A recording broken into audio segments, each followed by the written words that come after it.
Hey, it's Coco and Mary from Canberra United, and we're here at Collab Space Brindabella to do a mini podcast on the Matildas game last night, and they versed the Philippines. We're really excited to give you some tidbits and see what our thoughts were on the match. Say hi, Mary. Welcome Hi, yourself. guys. Happy to be here. So the opening game last night was Australia versus the Philippines. Can I just get your general thoughts on the start of the game? What did you think of it? And even before the pre-match and the tournament. It's exciting, isn't it? It's very exciting. I think a big point is the injuries they have had leading into the first game. And, the goalkeepers getting 3 of them, I think it was. So it was very exciting to see Chloe Lincoln start. And, of course, played at Canberra with her. So yeah, I was really excited to see her go out there. She deserves that thoroughly. But I think leading into the game, Mary Fowler coming back, Sam Kerr's return, it was very eager to see how they play in the play style. But I think it was very positive. Well, don't give everything away too early. You've given away all our golden nuggets. You've touched on all our points. But no, it was exciting. The pre-game entertainment was great. And I think the excitement building off the World Cup, obviously that was a few years ago, but building off the back of that, the crowd, I think there was 60,000 or to be 60,000 in Perth for the opening match, and it was just brilliant and really exciting. It really was. And, I think Australia fans do it best, the Matildas fans, and the recognition they deserve, they're finally starting to get. But, even Michelle going into camp and getting the little behind the scenes, the little, insights was very, exciting. And to really watch them and finally see their philosophy was a very strong start, I think, to the competition. Yeah, definitely. And building on that, you mentioned Chloe Lincoln, who we played with a few seasons ago at Canberra. She's a Canberra local, and now she's at Brisbane Roar. But she obviously had her first major start, second start ever.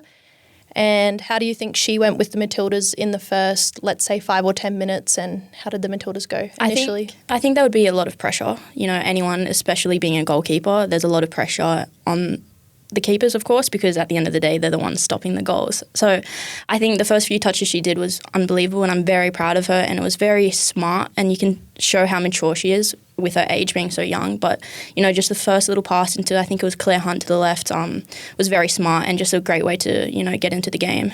So do you think you're just a goalkeeper coach now or something? No, I don't. You've given the expert commentary on the goalkeeper. I love it. Well, no, it was perfect. It was well said. I learn a lot from you, so I learn a lot. But I think also leading into the game, it's very exciting because I used to play with Claire Wheeler as well. So, oh, lovely. You play with players and you get really excited because it's almost like you're playing as well, but you're just supporting them from the sidelines. But I think the way they played was a great philosophy, and the style, I think it really embodies their strengths, such as, playing wide. And, when you're versing a low block as the Philippines, sitting in a low block, it's really hard to, take the puzzles out, the puzzle pieces, and you've got to be very patient. And I think the midfield especially really demonstrated their patience. I think the Matildas started off really well, and equally the Philippines started off really, really well. I think their last result for the World Cup warm-up game was 8-0, so they were obviously hoping to not get as much damage or not concede as many goals, and Philippines should be and would be very happy with that result of 1-0 because they executed their game plan to a T, and although they didn't have many chances attacking, they just locked in and got the job done. And building on that, I think the Matildas could have had more success if they got their midfield involved and hit the wings and then somehow managed to cut that ball back a bit better. I think they had lots of aerial balls and not a lot of success in the box, unfortunately. But obviously the goal, do you want to talk a bit about that? Yeah, I think the lead up into it was very well deserved. They utilised the outside space with finding a midfielder in the free pocket. So for Claire Wheeler to recognise that's where the space was and to put a perfect delivery into Caitlin Ford. But also Caitlin Ford, her maturity, her experience, to know that she probably wouldn't score the header from that angle, but to cut it back to, Sam Kerr, and who wouldn't love a Sam Kerr on the back of an assist. So Sam Kerr's composure in the beginning of the game was really impressive. But I think just the overall play was very well deserved, but I think the recognition on how to break down the Philippines that early on was very impressive. It was a good start, building in. They started well. Their ball speed and things like that could have been better, but they got that goal, and it was, I guess, from the Matildas' point of view, they would have been hoping to get 2, 3, 4 and kind of start that. But I think overall, looking at the whole game, they did pretty well they just would like to see more goals, which maybe they're going to look towards that for the rest of the tournament. For sure. And to Philippines' credit, their low block, it worked. And also, you had an old Western United coach. He's Australian. He knows the Matildas at the back of his palm of his hands, whatever the saying is. But for him to also have the set of players and understand their capabilities and what's going to bring the best to the team, it was very smart. And I think, the Philippines, you can tell that they're a well-structured team. They're very in tune with everyone else. So I think that was very impressive. And, it's not easy to hold off the Matildas for 90 minutes. And as they did pretty well, they had 8 shots against them. Could have been more, but, I think to Philippines' credit, they really held the Matildas off. Absolutely. And what do you think is a key moment for you that happened during the game? I think the obvious one is Sam Kerr's goal. You can hear the crowd erupt even on the television when she scored, and that's just, the legacy she's left for young women Australian footballers to want to be like her. She's a real role model and idol. But I think one for me is definitely Mary Fowler returning. I'm a big Mary Fowler fan. We've got the same name. So she also plays the same position at me, and just watching her is a joy. She's really composed on the ball. But I think for me, the main one for me is Claire Wheeler's contribution to the first goal and the only goal. I think the way she plays, and, I was 15 when I started playing with her, and, she's a real role model in the way she carries herself, the way she plays, and, she's a real idol, and finally for her to get the recognition she deserves, I think is a big star for me. Definitely. She also plays for your team, Everton, so maybe a little bit of bias there. No comment, sure. Though? No comment. I am a huge Everton supporter, and, watching her just really take her role in Everton and just being one of the big leaders and a consistent minute player is very exciting. And, of course, it's a little bit biased because it is my team. Yeah. What do you think is your big key takeaway? I think my key moment of the match was I'm going to go with the substitute, Mary Fowler. I thought she came in, and I think it was about the 65th minute, so she had 25 minutes to play. And I thought she was brilliant. I am a big Mary Fowler fan. She's just brilliant, and I haven't heard a bad word about her. She's so great. Her energy's good. She's got a great attitude. Obviously, she's coming back from her ACL, and she's got a left and right foot, but she just brought the energy that was needed in that game. And unfortunate not to get a few goals, but there were a few good shots, and she had a few crosses in. So hopefully building into the next few games of our group stage, she can look to have a further impact and potentially get on the score sheet. For sure. And I feel like when she did come on, there's that sense, she's got a presence to her. So when she did come on, I feel like they was creating a lot more chances in and around the box rather than going down the sides through Razzo and, Ford, Razzo, the whole wingers. But she came on and she has that presence, and it's really interesting to see how the game shifted in a way and how a player can have that much presence even at such a young age. Absolutely. Like I said, I don't have a bad word to say about her. She's just fantastic and brings really good energy, which the Matildas needed an injection last night, and it didn't quite turn out on terms of the score sheet, but she did well to lift the team and bring a good vibe. Now I'm going to put you on the spot here. Okay, yeah. No sweating bullets. Yeah. I just want to know, what do you think Australia could have done better? One major thing they could have done better? I think everything they did was right. It was just the execution, maybe a more ball speed around the back line through to really break down the defence, and they started to do that towards the end of the game. But, when you verse Asian countries, they're going to sit in a low block, so the quicker you move the ball, the quicker you move off the ball is really how you get in behind them. And you can see that through Claire Wheeler peeling off into a wide channel and finding that overload in a 2v1 and then crossing the ball in. But I think everything is in the right stepping stone for them to really go far in this tournament. And I think everything they've been preparing for, it's working. It's just now finally polishing up in a sense. Absolutely.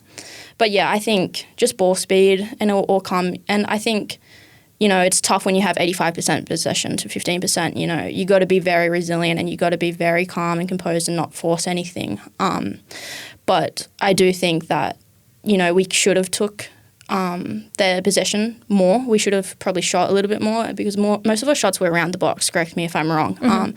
So maybe just trying to find that little slip ball through like, Razzo and Ford do and just getting another cut back. But that's what I think. What about you? I would say the same. I think just ball speed and playing against a low block or basically with lots of players just congested in front of you is a very difficult thing, because that means there's not as many gaps and it's more difficult to play through. So they did do well, but they're going to have to face up to it, because probably in the next game against Iran, they're going to face the exact same thing. And they need to work out how to play against that, which I think you had some good solutions: ball speed, playing around the wings, getting the midfield involved more to suck players in and then draw them out. If they can do that, I think maybe we can look for 3-4, 5-0 in the next game, not to put any pressure on them. For sure, but also saying that with Iran, I think there will even be a deeper block. So, that's going to be even harder for them to break down. And, you're at the Asian Cup, so every team is wanting to go further. And, it's not the place I like to verse. For sure, I like to operate in my little spaces. But I think, they're very creative and they've got the capability to really make it a high-scoring game. Of course, no pressure. But you can, the result was only 1-0, but the statistics, they smoked them in every area, and that's just a credit to the Matildas and what they did create. It's just now taking the final chance. Absolutely. Just one more note on the Philippines. Obviously, they did quite well, but how do you think they're going to go with the rest of their tournament? Obviously, we're in the same pool. Where do you think they're going to finish up in the pool? I reckon they'll be a top 2 finish for sure. They held off the Matildas for 90 minutes, and I think that's a credit in itself. And, going into the next final games, that's probably going to bring a lot of confidence. Mm-hmm. And, it could have been a 3-4-0, but they held them off. But I think leading forward, I think it's going to be very positive in the camp. That's what I would assume. I don't really know much on the Philippines or internally, but I think overall they'll be very happy with that performance, and if it would bring a lot of confidence. And, I think going forward they won't have to sit in a low block. And I know they're number 10 in the midfield, the position 10. I've watched her for like the last 2-3 years, and she's unbelievable when she is on the ball, and she's very creative. I'm not sure her name off the top of my head, but, for them to really, have that opportunity to move forward and play forward without the Matildas' constant press, and I think they'll really be a threat, in my opinion. And, they did amazing at the last Asian Cup, and I'm sure they will do it again. Yeah. Absolutely. I think, Philippines will be top 2, or I think out of 2 of the groups, the third place team as well gets to go through as well. So they definitely should be progressing in some way, and they will take so much confidence out of last night. Sure. Like, it was definitely not a win on paper, but a win for them. And let's move on to Australia's next game, which is against Iran, I think in a few days. It's on Thursday, so quite a short turnaround, 3 or 4 days between the game. Now, what are we to expect versus Iran? I think it would be quite similar in a sense that the Matildas will have a lot of possession. They'll have a lot of ball movement. They'll have a lot of movement on the ball, of course, and really finding the forwards, the Catleys in the wide pockets. And I think it's just now how they utilise that, because, round 1, everyone have seen how they've played, and, they can take a lot of notes. They can, change their game to really defend the Matildas. But I think a low block, I think it will be quite similar lineup for the Matildas. Why would you change something which isn't broken? Mm-hmm. But I think, they just need to move the ball faster, find those pockets, really utilise their opportunities with the ball, and I think it will be a high-scoring game for sure. And I was going to ask you, if you were Joe Montemuro, which you kind of just answered, if you were Joe Montemuro, would you make any changes, or are you happy with the last game? Would you keep the same starting 11? And also considering factors like 3 games in 7 or 8 days, things like that, would you keep the same starting lineup? Or are we trying to sneak Michelle Heyman in there? I was going to say that bias, of course. I'm going to put Michelle in the starting lineup. Perfect. But I think it would be a great game for him to rotate the squad, because it is Iran and it's a group stage match, and, save legs, because they did play in Perth, and that's a long travel trip, and I know that we do it and it's really tough. Mm-hmm. But I think he's got opportunity now to rotate the squad, and you've got some youngsters which haven't been given a lot of opportunity, so maybe building their confidence, because hopefully we're going all the way. Yep. To build their confidence and, really set foot into their team, into the squad. But I think he should rotate it, only from a sense for individuals, confidence. But I think from an overall playing style, they looked really good against the Philippines. So I'm a little bit on the fence, but I'm a little bit biased. I do want Michelle to, have a go and score a hat-trick and, smash it like she always does. But, I think if I was him, I'd sit on the fence. I'm not sure. Yeah, you'd probably keep the same team and then maybe look for early subs, get the job done early, get a few goals, and then see what they can do. Okay, let's now talk about the other teams in the competition. Oh, yeah, beautiful. And who do you think is going to be the finalists or up there in all the three groups? Who's the Matildas' biggest competition? I think North Korea, South Korea are the big ones. And, of course, Japan. Japan are always a really hard force to play against, you know. They're just so technically great, and the way they just know each other's movements is unbelievable. But I think those are the top three for me. Who do you think will be the biggest threat for Australia? I think Japan.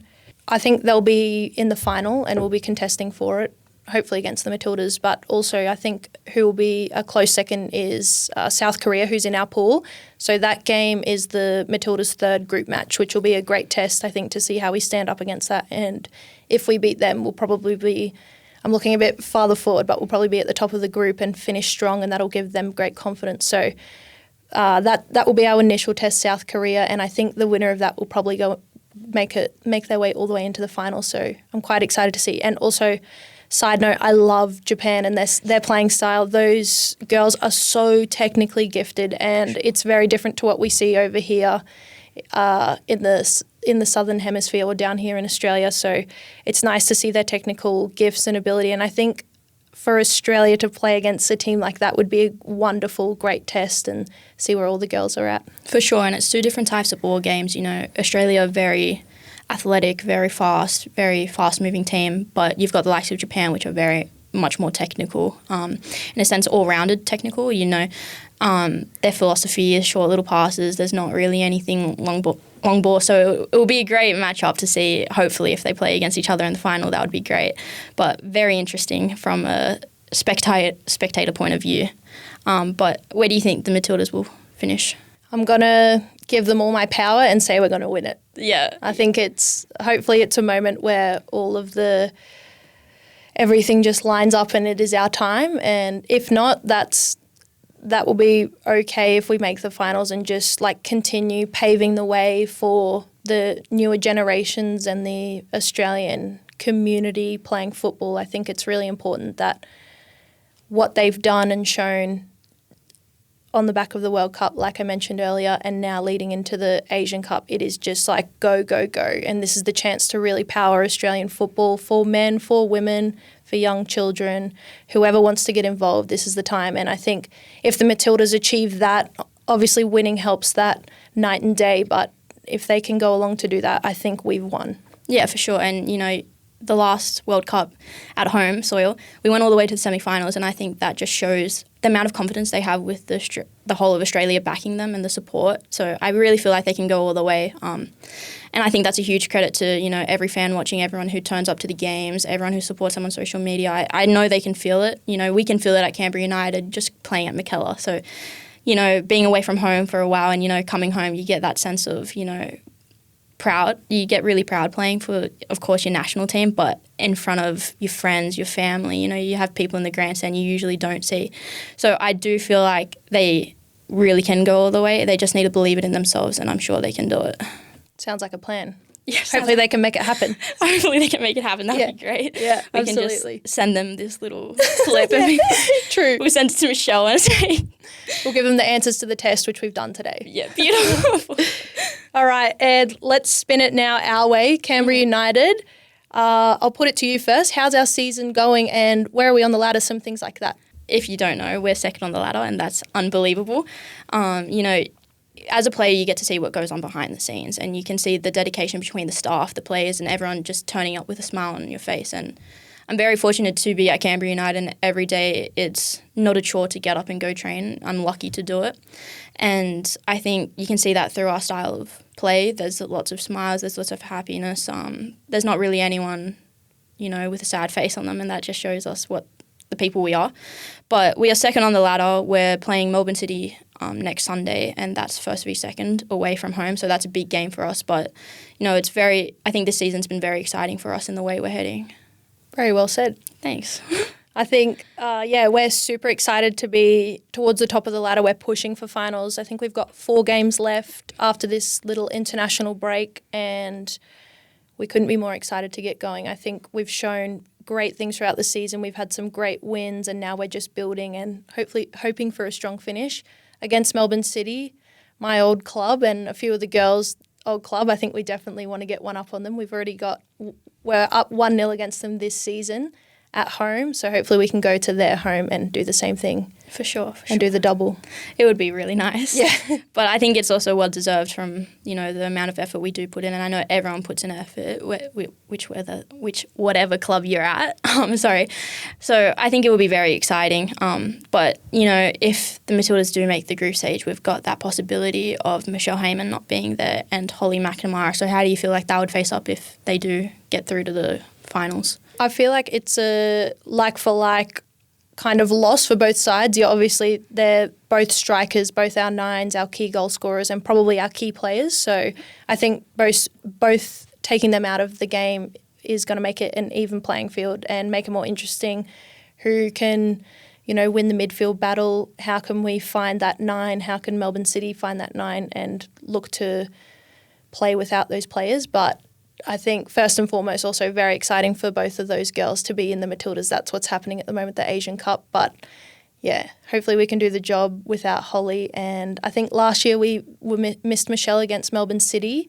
She was out with illness, and yeah, we did really well against them and got the job done. So we'll look to do that again. Yeah, for sure. And I think anyone which will step into, our role of Michelle Heyman, they're going to take that full responsibility and run with it. So it'll be very exciting to see how we do line up against Melbourne City if that does happen, Michelle not being there. But I think, we trust our coaching staff that they'll make the right decision. And of course, anyone who steps into that will take that role and, run with it. Do you think I could put my name up to be a 9? Oh, for sure. Yes. For sure. I've seen the way you hit the ball. That hits top bins every single time, mate. Perfect. No, I'd love to get a goal. Okay, hypothetically, if you weren't a keeper, what position would you want to play?